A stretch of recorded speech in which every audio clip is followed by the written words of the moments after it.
আমাদের চ্যানেলের উদ্দেশ্য কোনো ব্যক্তিকে আঘাত করা নয় বা কোনো রাজনৈতিক দলের পক্ষে কথা বলা নয়। এটি শুধুমাত্র একটি তথ্য।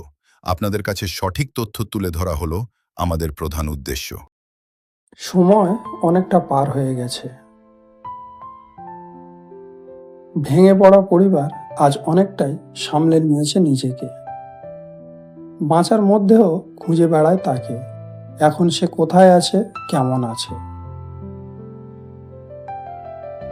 24 আগস্ট মাস, তারিখটা ছিল 9 তারিখ। একটা রাত, যে রাত বদলে দিল একটা পরিবারের জীবন। একটা মেয়ে স্বপ্ন ছিল মানুষের সেবা করার, একদিন বড় ডাক্তার হবে, বাবা মায়ের নাম উজ্জ্বল করবে। কিন্তু আজ সেই চেয়ারটা খালি। তিনি একদিন খুব কেঁদেছেন আর মনে মনে মেয়ের আর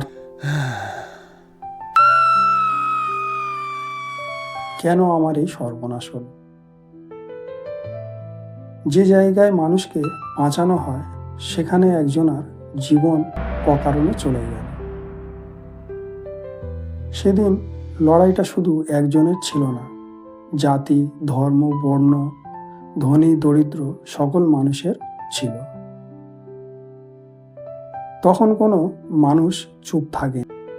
সময়ের সাথে সাথে প্রতিবাদের আওয়াজ কমে গেছে, ভিড় কমল, ক্যামেরা সরে গেল। সময় অনেকটাই পার হয়ে গেছে। ভেঙে পড়া পরিবার আজ অনেকটাই সামলে নিয়েছে নিজেকে। বাঁচার মধ্যেও খুঁজে বেড়ায় তাকে। এখন সে কোথায় আছে, কেমন আছে। সেই মা বদলাতে চান লড়াইয়ের পথ। শোনা যাচ্ছে শুধু রাস্তায় নয়, এবার রাজনীতির ময়দানে। পুরো হাওয়াতে হালকা ভেসে আসছে তিনি ভোটে দাঁড়ানোর ইচ্ছা প্রকাশ করেছেন।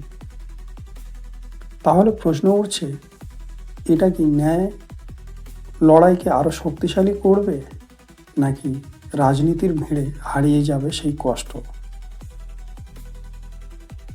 কমেন্টে অবশ্যই জানাবেন আপনাদের মতামত।